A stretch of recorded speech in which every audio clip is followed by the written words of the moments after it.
We continue now at the top of Daf Amud Aleph Mesechet Sanhedrin. This is Sanhedrin Daf 29a. On the previous Amud, the Gemara said that Marukva and his brother-in-laws, Krovim v'nisrach kuhava, they were related, but now they were no longer related. And Rashi explains Krovim v'nisrach kuhava shemesa achosim, because their sister died, and Eshes Marukva, she was the wife of Marukva, so they were no longer related. Asu l'kami l'dina, so they came before him for judgment. Amar Lui said to them, Pasilna l'chu l'dina, I'm disqualified to be a judge in this case. Amrulay, they said to him, My daitach, what are you thinking, Rabbi Yehuda? Are you following the opinion of Rabbi Yehuda in the Mishnah? Rabbi Yehuda in the Mishnah said that as long as Marukva had children, he's still considered to be related in terms of disqualification. But they said, Anon ma'isina nigartam ima'arav, we brought a letter from the west. The letter came from Eretz Yisrael. De'ein halachik Rabbi Yehuda, that the halach is not like Rabbi Yehuda, and therefore you're not considered related. You should not be disqualified. Amar Lui said to them, Atu b'kava dekira idbakna b'chu, do you think that I'm attached to you with a kav of wax? To lo kamina pasilna l'chuladina elamishum delot saisisudina. The only reason that I said that I'm disqualified to be a judge in this case is because I knew you would not listen to my ruling. And the Gemara continues with the two dots. The Mishnah said, Ohev zeshoshvino v'chulu. It said that somebody who's an Ohev, who's a good friend of someone's, is not allowed to be a witness for them. And the Mishnah said, what's considered an Ohev? It's shoshvino. It refers to his groomsman.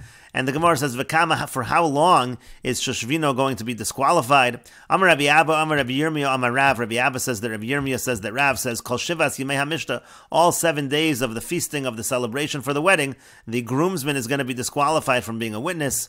V'rabbanan mishmei de Rava Amri, and the Rabbanan in the name of Rava, they say, Afilu miyom rishon va'ilach, even from the first day after the wedding and onward, he is able to be a witness. It's only on the day of the wedding itself that the groomsman is disqualified. And the Gemara continues with the two dots. The Mishnah said, Hasone kol shelo diber v'chulu. It said, what's considered one who hates somebody else, who's not allowed to testify for them, and not allowed to be a judge for them? That's somebody who hasn't spoken to the person for 3 days.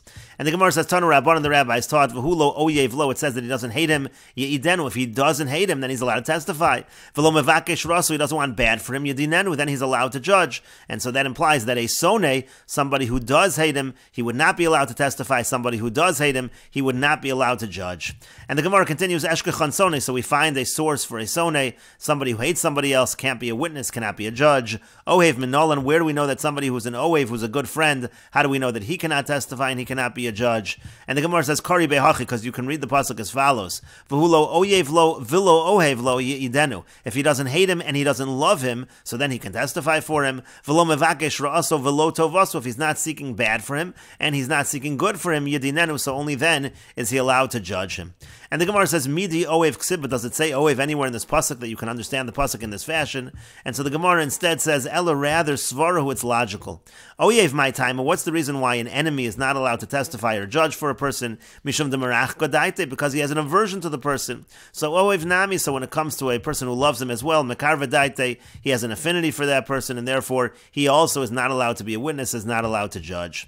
And the Gemara continues for Rabbanan. Now what about the Rabbanan who argue? The Rabbanan say that a Sone and an Ohev is in fact allowed to testify. So Hailo Oyev Lo V'lo Mevakesh Ra'aso my Darshi Bey. What do they do with the pasuk of Lo Oyev Lo and Lo Mevakesh Ra'aso? And the Gemara answers Chad L'dayin. Well, one part of the pasuk can be used for a judge, because even though the Rabbanan say that the Ohev and the Oyev are allowed to testify, but they're not allowed to be a judge, so that one part of the pasuk can learn that they're excluded from being a judge. And Idach in the other part of the pasuk, Kedetanya, can be teaching us what is taught in the following brayso. Amar Rabbi Yossi Rabbi Yehuda. Rabbi Yossi Rabbi Yehuda says, "V'hulo oyev lo v'lo mevakesh ra'aso." What does the pasuk teach us when it says "V'hulo oyev lo v'lo mevakesh ra'aso"?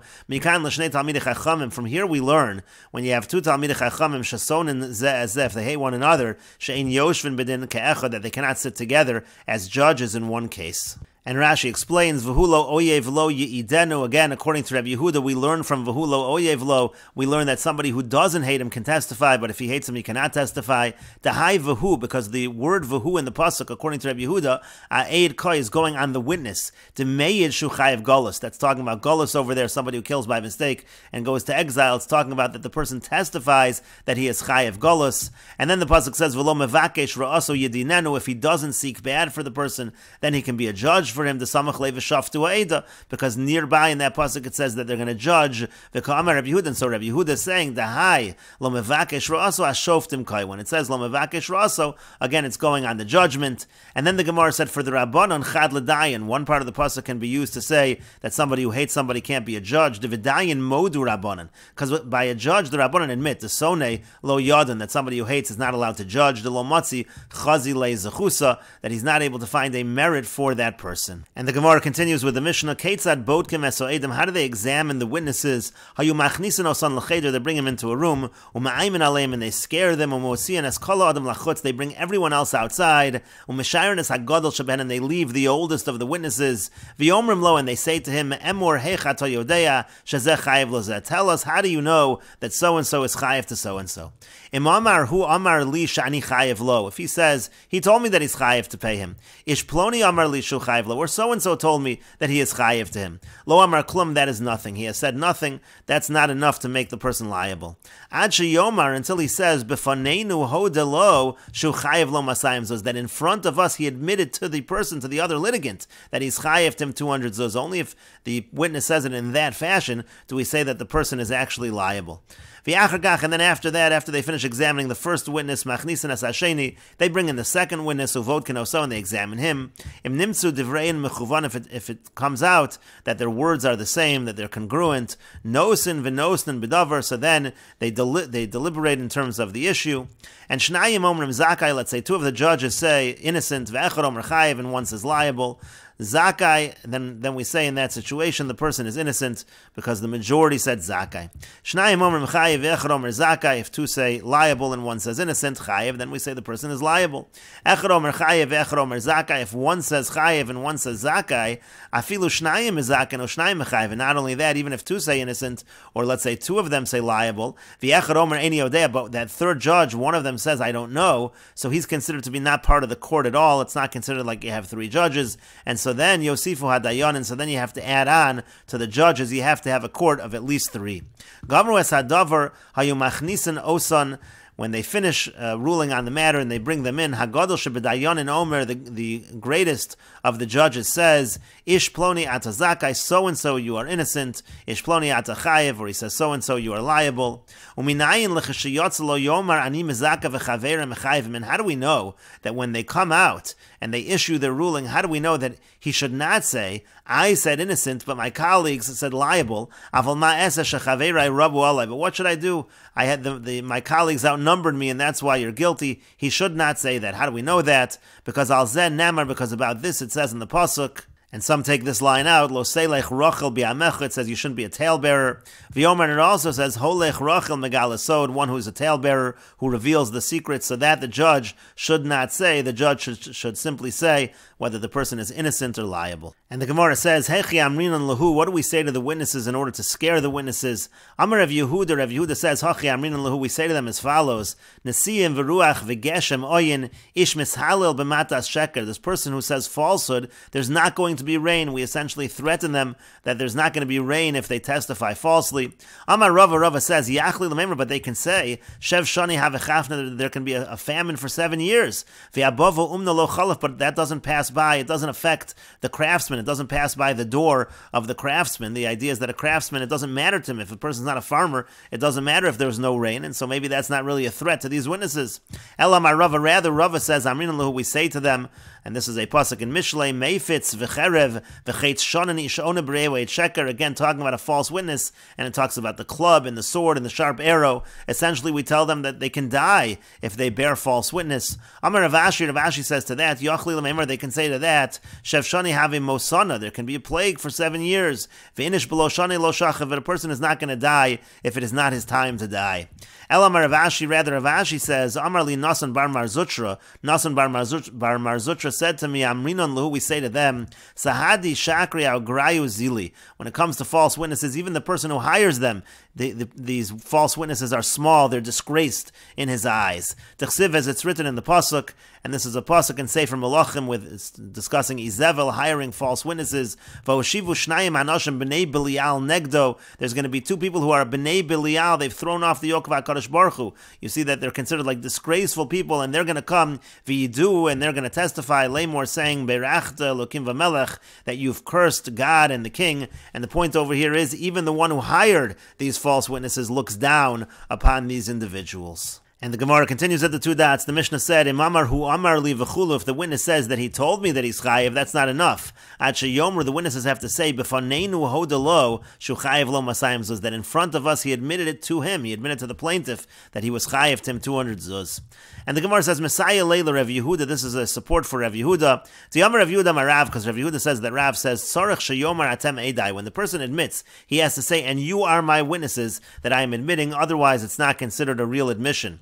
And the Gemara says, Itmar Nami was also stated, Amar Rav Chia bar Abba, Amar Rav Yochanan. Rav Chia bar Abba says that Rav Yochanan says, Manali biyadcha. If he says, Yomi amane, Amar lo, he says, Hein, yes, Lamachar Amar lo, and the next day says to him, Taneuli, give it to me, Amar Meshatani bach. If he says, I was just teasing you, I wasn't serious, Potter, then he is Potter, because again, in that situation, he did not say Atem Edai, he didn't designate them as witnesses for this admission. And the Mesoras Hashas notes over here, Berif uverosh Isa, that in the Rif and the Rosh, the text of the Gemara is as follows, that Rav Yochanan says, V'tzarech sheyomer atem edai, that Rav Yochanan simply says, there's a requirement for the person to say, you are my witnesses in terms of this admission. And the Gemara continues, Tanya nami hachi, we have a brisa like this as well, Manali biyotcha, if he says, Yomi amane, Amar lo, he says, Hein, yes, I do, Lamacha, the next day, Amar lo, he says to him, Taneuli, give it to me, Amar lo, he says to him, Meshatani bach, I was just joking, I was teasing you, Potter, so in that situation, he is exempt. V'lo od, and not only that, Lafilu hichmin lo edem achori hageder, even let's say a person hides edem behind the fence. V'yamar lo, he says to him, Monali biyodcha yomi amone.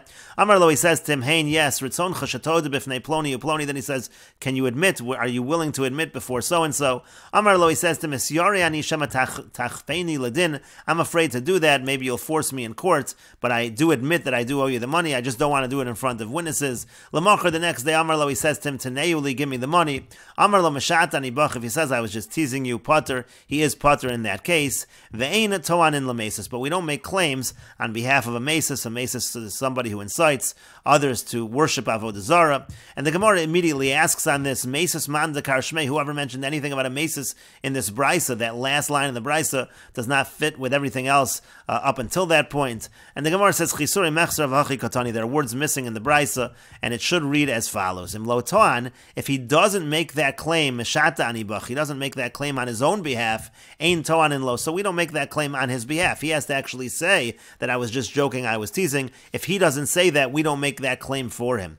Uvedine nefashos, but when it comes to capital cases, afagav de lo toan, even though a defendant does not make a claim on his behalf, toan in lo, we do make the claim on his behalf. V'ein toan in lamesis, but that's not true. We don't advance a claim on behalf of a mesis. And the Gemara says, Ma'ishna mesis, what's different that by a mesis we don't advance a claim on his behalf? Am Rabbi Chama bar Chanina, Rabbi Chama bar Chanina says, Mi pirkei Rabbi Chia bar Abba shmiali, from the lessons of Rabbi Chia bar Abba, I heard as follows, Shani mesis, it's different by a mesis, the Rachman Amar, because the pasuk says, Lo sachmal v'lo sachasa olav, you can't have mercy on him, you can't cover for his sin. And the Gemara continues, Amar Rabbi Shmuel bar Nachman, Amar Rabbi Yonasan. Rabbi Shmuel bar Nachman says that Rabbi Yonasan says, Minayin shein toan in lamesis, from where do we know that we don't advance claims on behalf of a mesis? Minochash hakadmoni, we know that from the snake, the primordial snake, in Parshas Bereshis, Reb Simloi, because Reb Simloi says, Harbe Tainos Hayalo L'Nachash Liton. There were many claims that the snake could have made, V'lo Toan, and he did not make those claims. Umivnei Malo Toan Lo HaKadosh Baruch Hu, and why didn't HaKadosh Baruch Hu make those claims on his behalf? Lefisha Lo Toan Hu, because he didn't make that claim, and he's considered to be a mesis, and therefore we don't advance the claim on behalf of the Nachash. And the Gemara says, My Havalei Lamemar, well, what should he have said? What are those claims you're talking about? And the Gemara says he should have said, the Nachash should have said, Divrei Harav, Divrei Talmud, if you have the words of the master, HaKadosh Baruch Hu, and the words of the student, meaning the Nachash, Divrei Mishom, and who should you listen to? Of course you shouldn't listen to me. That would have been a defense of the Nachash. Of course, Divrei Harav Shom, of course one listens to the words of the master. And the Gemara continues, Amar Chizkiah says, Minayin shekol hamosif goreya, from where do we know that anybody who adds actually subtracts, actually takes away? Shenemar, as it says, Amar Elokim, HaKadosh Baruch Hu said, Lo sochlu mimenu velo sigubo, that we're not allowed to eat from the tree, we can't touch the tree. Chava added that HaKadosh Baruch Hu said, we're not allowed to touch the tree, but that wasn't really true. HaKadosh Baruch Hu had only said that you cannot eat from the tree. And Rashi explains, Velo sigubo, HaKadosh Baruch Hu lo hizhiram al hanegia, HaKadosh Baruch Hu never said they can't touch it.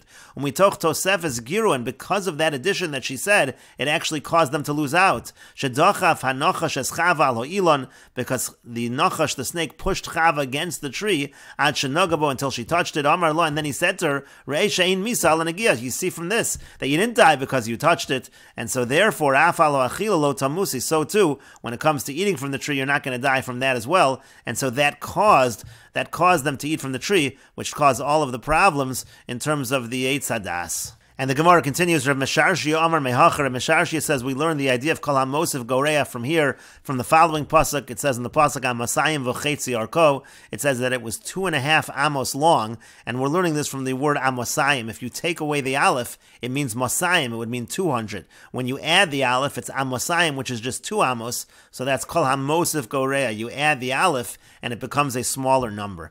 And the Gemara continues, Rav Ashi Amar Rav Ashi says, Ashtei Esrei Yerios. We can learn from the following. It says there were 11 yerios, there were 11 curtains. That word ashtei esrei, it means 11. If you take off the ayin, it would be shtei esrei, it would be 12, and therefore you see the idea of kol hamos, if you add on that letter ayin, goreah, it actually reduces the number.